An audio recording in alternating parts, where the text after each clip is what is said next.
Welcome to Becoming an Elite Financial Advisor with Sten Morgan, where we help financial professionals like you recognize and reach your potential faster. If you're like most people, you appreciate a good superhero movie. They're inspiring because they usually show someone that looks and talks like us, but also has something more. They have a superpower. They're relatable, but they're also unique. So as an advisor, you too should have a superpower. This isn't niching down necessarily. It's a skill that you are known for and then build a team around to make even more powerful. So what's your superpower and how can you use it to become an elite advisor? And that's exactly what we're going to talk about in today's show. So here is Sten Morgan. Welcome to the podcast, Becoming an Elite Financial Advisor. I'm here with my brother from another mother, Andy Traub. What's up? I was thinking people never like, who's that talking? Like your voice is so like commanding. Nice. And I'm like, I think it sounds much different to me than it does to others. So. It does. So hey, I have a surprise for you. Not a bad one. You're like, crap. You should see the video. If you don't, I'm not on the YouTube channel. Go to the YouTube channel. We'll put a link in the show notes and look at Sten's face when I said I have a surprise for you. He's like, oh crap. So I have some reviews people have left. Nice. This is, you didn't know about it. Yeah. They're good. Not my mom, grandma, and sister. Thanks, Mom. No, this one's from, I don't think we read this one. I think I shared it with you, but this is from Tony. We know Tony. Oh, yeah. Tony says, there have been a lot of great changes in the financial industry world over the last several years. One of those is an explosion of financial advisors who are sharing their personal path to success and how it may have been different from the way the old guard, in quotes, made it. Sten, with Andy's help, stands apart as a leader who is not only sharing his story, but is actively working to help as many advisors as he can to take what they can from his experiences and make it their own. I appreciate what you guys are doing. Keep up the great work. 5 stars from Tony. Yes. Shout out to Tony. Thank you, Tony. We appreciate you. Good man. Great man. All right. 2 more. One is we got actually a lot of feedback. Almost all of it was private, which is fine. StenMorgan.com/podcast. You can give us feedback there. But this one, someone left a public review about our conversation about mental wellness. Great discussion in episode 21. This is from CCHS92. Everyone kind of talks about it, but you guys nailed it. Having gone through the hard work in counseling with my wife to raise self-awareness, it's clear you guys did the work and are better for it. Could not recommend it more highly for all, in caps, all nice. Advisors. So thanks, CCHS92. And one more. This one is called entitled "A Gold Mine for Financial Advisors." Fire emoji. Nice. From JB Frazier 5. It says it's pretty simple. If you want to consistently deliver more value, add more ideal clients, charge premium fees, skyrocket your confidence, and transform your practice and your life, you have to listen to this show. Send an Andy package insane amounts of wisdom into each episode. So thank you for that. Appreciate that feedback. And you can go to Apple's made it more hard because they've split all their apps up, like they have the music and the podcast one. So if you have an Apple device, go to the podcast app, find our show, leave us feedback there. We'd appreciate it. Or StenMorgan.com/podcast. Sten, we're going to talk about superpowers today. I love this topic. You love it because I didn't think of it. You're like, you should all have a superpower, and here they are. And I'm like, we should develop this more. So let's dive right in. What is a superpower? Define it. First, I'll say to be an elite advisor, you have to have one. And whenever I speak to a group of advisors and I've used this topic, that it's usually kind of some blank stares that come back. This is not a term used in our industry. Yeah. But at a high level, a superpower is a skill you have, whether naturally endowed to you and you develop it or something you've built from scratch, which we'll talk about, that you are better than 80+% of people at this thing, that you are known for this thing. And what we'll talk about a little bit today is what most advisors think are superpowers. So when I speak to a group of advisors and I pose this question, a lot of what we get back are not superpowers. So I have to push back and say there's a difference between being strong and being Superman. Yeah. And so we're going to help today differentiate that so that you can hopefully say, well, maybe I have one, or I'm on the verge of one, or no, I'm just doing a bunch of average stuff. And I'm frustrated because I'm getting average results. Yeah, I'm doing what the industry is telling me to do, and I'm getting the success the industry is content with, but I want something totally different. Right. And we're also not talking about niching. We're talking about more internally. Like this is something that you develop over time. So what would you say, and we're going to talk about them, but what would you say to an advisor right now? They're listening to us in the car, they're working out, whatever, and they're like, I'm new, and so I haven't had time to develop one, or I've been in this for a while, and I'm just kind of, maybe I'm doing well, but I don't know that I have one thing that I'm really great at. I don't feel like I have a superpower. I think one of the most obvious ones people think about or recognize when they're around it is like prospecting, like charisma. Like it just felt like this advisor is just well connected. And yes, there's a lot of advisors that know a lot of people, whether they're starting their practice in the town their family's been in for 100 years, and yes, that can be beneficial. Yeah. But rainmaking, for example, there's a difference between, hey, people come to me and they like me and I build rapport quickly, and then that being a superpower. Most elite advisors I've met are driven, are entrepreneurial. Yeah. We're all competitive. We wouldn't be in this business very long if we weren't. But a superpower, most of them have built them from scratch. And that was encouraging to me. I look back at my story and it's like I wasn't really uniquely gifted in anything. I didn't like to speak in front of people. I technically didn't study very hard early on until I realized that could be a superpower. Didn't have any connections. Naturally I do not draw people to me. I've been accused of actually, Sten, you challenge people. I think that's my Enneagram. So naturally I kind of make people uncomfortable. Yeah. I can attest to that. That's right. Often, we have we do that for each other. It's fine. Yeah, as long as I know it's coming. Yeah. But I have to, and I'm thankful for this truth that like a superpower can be built from the ground up. Yeah. So if you feel like you don't have one, you may not know what it is, but you can develop one, like starting today. So when we talk about things, I know you recently spoke to a group of advisors, and I've talked to some other advisors about this idea about what is not a superpower. So what do you think the industry says? Like, hey, this is, if you have this, if you really develop this, then your whole business is going to work. Like, what do you? What kind of feedback do you get when you're like, what's a superpower? So every time so far that I've challenged a group or spoken about superpowers and I let some awkward silence hang and I say, okay, well, what's a superpower that you guys have run into or you think you have?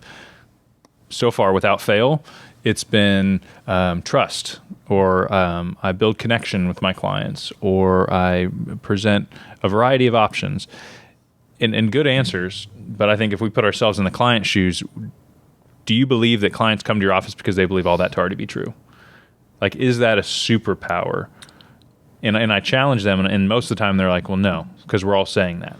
Right. So one of the problems is that that's not very quantifiable. Like, you can't really get better at trust. But the other part is, and I think this part of the point was that you should already have those things. Like how does your advisor? I mean, I don't know if they're like super trustworthy, but like meaning it's assumed. That's right. Like people ask me about, because, like youth baseball, I talk to my friends. I had one message yesterday, like, hey, what do you know about this coach? Like, I'm never going to be like, he's a nice guy, because like you should assume they're a nice person. Yeah. But like, what about their skills? So we're really talking about skills. We're talking about developing skills. And what's true of skills is that there are other resources that you can develop from nothing.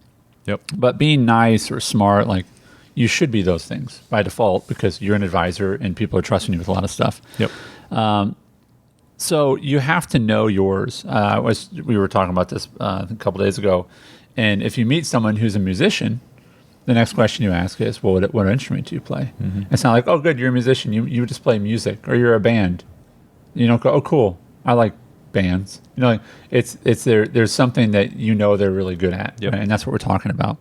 So my hope is someday is that this is a term, maybe not with clients, they wouldn't necessarily understand it, but if we were at a conference with 100 advisors, that someday we all have on our name tag, or you ask somebody, hey, what's your superpower? Yep. And we all know it. And you own it and you feel okay, like, yeah, that's mine. Yeah, and it's not that the goal is to be, have every superpower, to be a generalist in something, but we realize that to be elite, there has to be something that sets us apart from everybody else. Yeah. And then in the future, how do we complement that? Because the goal isn't to be everything. That can be a daunting task to say I have to have 10 superpowers. Yeah, that's another core part of this, understanding this idea, is that to own a superpower is to say, I'm not everything. Like, I'm not. Like the Avengers, right? There's like, they all have different superpowers. It wasn't like, oh, we just need one. No, like you need like 8. That's right. You know what I mean? You need like 8.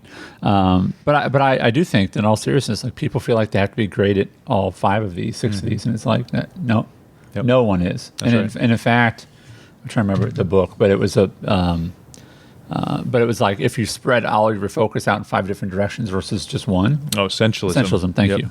That's kind of what we're talking about here. Yep. So you had a really strong comment when we were kind of developing this about someone's capability as an advisor if they don't have a superpower. Like, and you mentioned earlier that you cannot become elite unless you develop a superpower. Yep.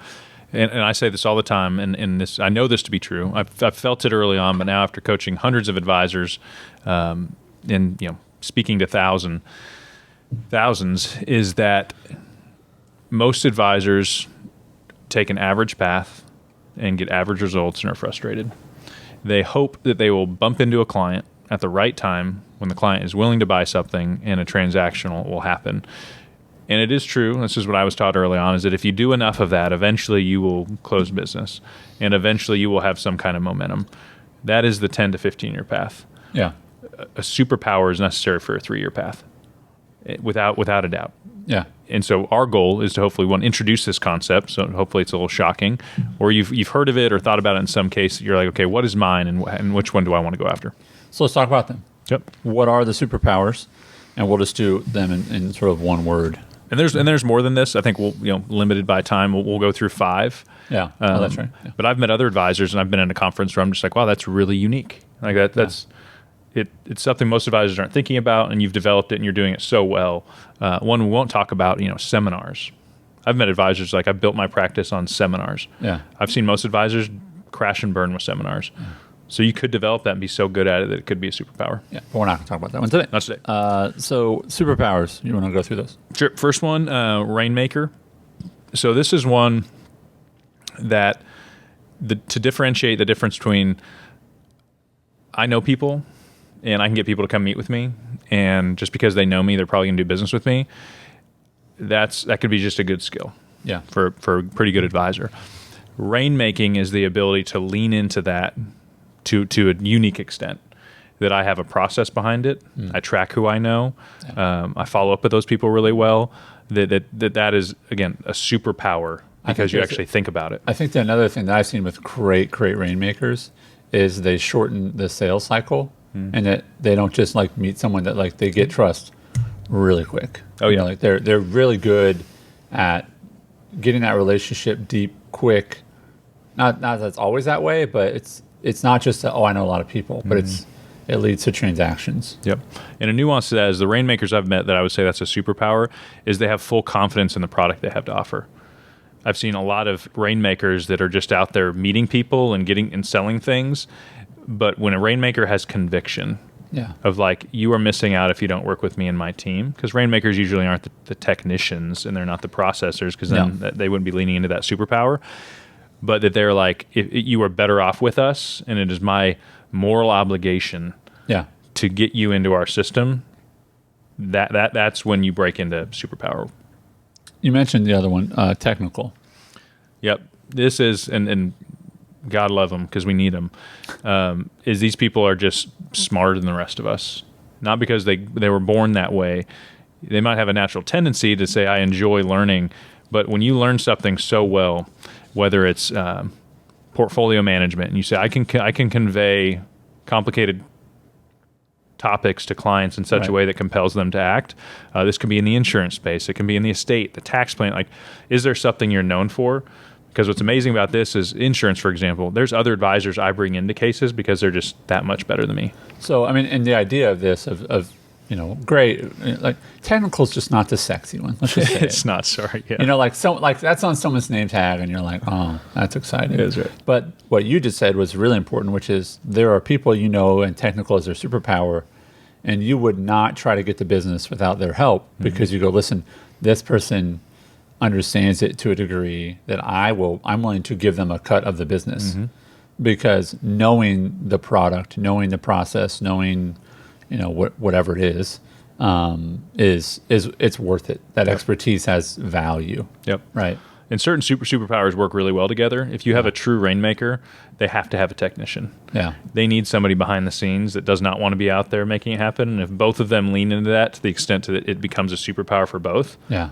I mean, those are some of the most dynamic teams in the business. Yeah, it is. Yeah, and I was a part of an office about 20 years ago that was like that. And this one guy like never left. He literally never left the office. He had no style. He was awkward, and all have to be like this. But he just rocked it, and he was a technician. And the other guy was never in the office. Pretty smooth, right? Knew tons of people, and he would just bring people in, but they would do joint work all the time. Yep. And they loved each other. They were like bros. They're like, man, because without one or without the other, it was bad news. Yep. Bad news. Yeah, and the tough thing is generalists teaming up doesn't really ever go well. Because there's too much overlap, and it's like, well, why are we doing this? Why am I splitting your bit? Like those eventually don't last. I haven't seen a generalist partnership where it's like, hey, let's just share expenses and hang out and split business. Eventually, something comes to a head. But a true Rainmaker technician type team, yeah, I've seen some pretty dynamic ones. Let's talk about meetings. Meetings as a superpower. I don't think a lot of people see this as a superpower because everybody's supposed to be good at meetings, right? Yeah. So what is next level meeting? What superpower? What does that look like? Well, I think everybody can have a meeting. Right. Yeah, that's right. Everybody has to have a Everybody meeting. in our business has meetings. No, I just write business. I never actually meet with people. No, that's a great point, which is that everybody feels like we have to be good at meetings, right? But then there's people who are next level. So what is the superpower of meetings look like? So I included this one because this is one I've had to develop. When I was young in the business, and I realized like I wasn't getting enough activity that I could have a 300 batting average. Like I needed a 900 batting average in order to have the 3-year path instead of the 10-year path. Right.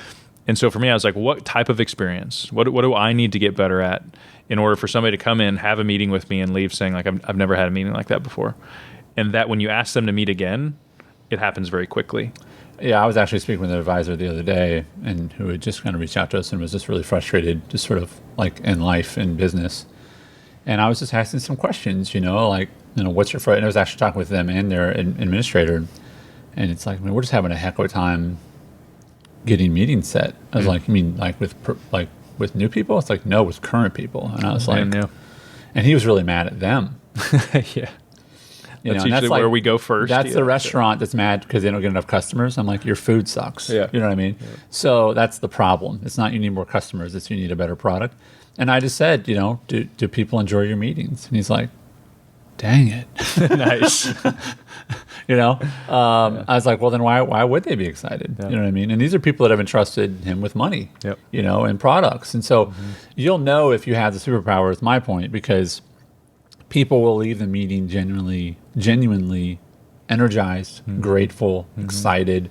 Yeah, it was not just a good use of my time, but a great use of my time. Yeah, and they leave with an understanding. Another measure, I think, of this, and I don't know if you always see these things because sometimes you're kind of blind to your own superpower, but I'll see people leave your meetings and they're advocates right out. Oh, I got to talk to so-and-so. Like, you don't even have to ask for it. Yeah.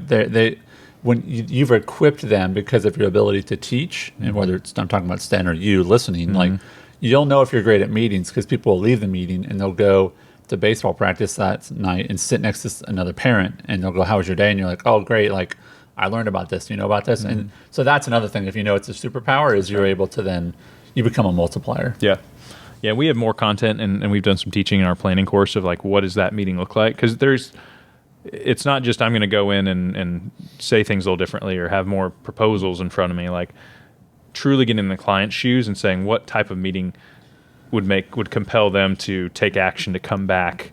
And so that's one that I've really focused on. Yeah. And our close rate is specific things. Your close rate's awesome. Sorry, I didn't interrupt. No, you're good. Okay. Yeah, your close rate's really high.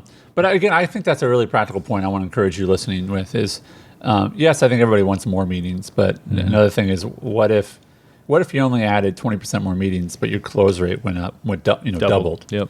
Oh, that'll work. You know what I mean? Yeah, and your referability 3x'd. Yeah. Yep. Right. The numbers change pretty quick there. So some things that even if you have the superpower, you still need to have within a meeting. You still have an agenda. You still have a fact finder. This is something we'll continue to talk about, and especially with the new studio, we'll actually show is you have to be good with the whiteboard. You have to be, a dry erase ninja. You know what I mean? You have to be able to teach that way. You have to have a lot of ideas to share in a lot of different situations, especially with business owners. Yep. You have to be really good at quantifying the value of your ideas. Again, I was talking to an advisor this week, and I just whiteboard over my shoulder, and I said, in your meetings, do you write out the idea and then write a number and circle it? He's like, I've never done that. Yeah. I'm like, how long? Like 15 years in the business. I'm like, so you've never quantified? He's like, well, I'm always afraid to quantify it. And I'm like, it's not a contract. Yeah, that's right. Like you're not, and you're also not lying. You're like, you'll become a gazillionaire just by putting $10 in a month, but you got to quantify, put a number to it. Those are all things you do if you have a superpower of meetings. Yep. And then let's talk about marketing as a superpower. This was a surprising one. The ability to let people know you exist in an effective way can be an amazing superpower. I think there's a lot of great advisors out there, and I meet them all the time, that I'm like, your business should be 10 times what it is. The only issue is enough people don't know you exist. And you can outsource that. Again, that I've done that before, and it never, typically marketing doesn't become a superpower because you paid somebody else to do it. Yeah. You've developed some process internally of understanding who your avatar is, who you serve best, and understanding their pain point and pressing on it consistently. And again, we can go into a lot on this one, but marketing can be a superpower, not because you do it, but because the way you do it is so effective. Right. So Rainmaker, technical meetings, marketing, and the last one we're going to talk about today, not the last one, but the last one we're talking about today is COIs. And this is a real flip because the industry will teach you need COI, you need people in your circle so that you can get business from them. That's right. And you're basically saying, no, there's a different currency there. And the currency is not leads, it's ideas. That's right. So if someone has the COI superpower, then that relationship is different fundamentally because the COI is an idea source. You're getting their very, very best ideas, and then you're sharing that with clients you have.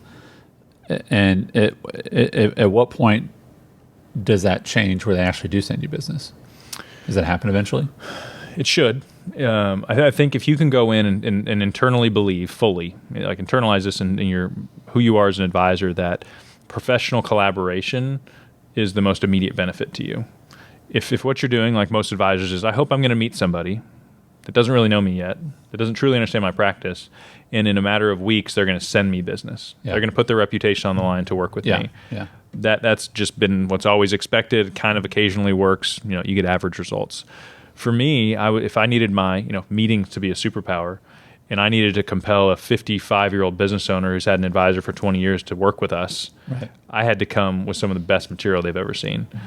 Short of me just Googling things, I realized, but if I can get a tax attorney, an estate planning attorney, multiple CPAs with different backgrounds on my bench, and I could go to them and take their best ideas, which are much more relevant and appropriate than me researching a course online that's 6 months old to watch. Right. My COIs keep me on the cutting edge of things with ideas.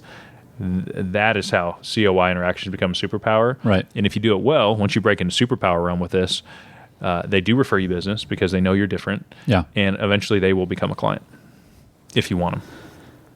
So Rainmaker, technical meetings, marketing, COIs, those are the 5, and we're going to talk about, this is the first of 2-part series, but one of the things that we want to make sure that as we go into the next episode for next week, we want to prepare you for this, is that if you don't have a plan to develop, first to identify, but then to develop your superpower, then, you don't have one. Like if you don't know what it is, that's okay. But it's better to find that out now and to start to work on one. Now that you have, some to shoot for. And based on your stage, whether you're a rookie, stable, maturing, comfortable, or thriving in this business, your superpower focus should probably be different. Yeah. Early on, it's like there's certain superpowers that are going to put a rocket ship on what you're doing and go. If you're like, I have a good book of business, I don't necessarily need more people, there's probably a different superpower for you. Right. That's huge. So on a really practical level, we want to encourage you to schedule some time for yourself to explore this idea. Maybe listen to this again. Literally just take a walk without distraction and consider which one do I want to pursue. Because you want to know You want to know what this is. You have to know. I'm thinking of, I won't say what movie because it's not all kid friendly, but there's a guy that's interviewing other superheroes and Great says movie. like, "What's your?" I had the same thought. Was it interviewing about what's your superhero strength? And one of them is like, "I'm lucky." That's like, right. That's not a super. And then they actually, actually end up is. being the superpower. Some of the other ones were hilarious too. Yeah. Anyway, but you have to know what it is. That's right. You have to know what it is. And let's make it a good one. Let's spend time on the right one. Yeah, right. Choose the right one for sure. Well, on our next episode, we're going to dive deeper into how to identify, develop, and maximize your superpower. And we hope you'll join us for part 2 of the Advisor Superpowers. Thank you again for listening and for being a part of our community. We appreciate you very much. Have a good week.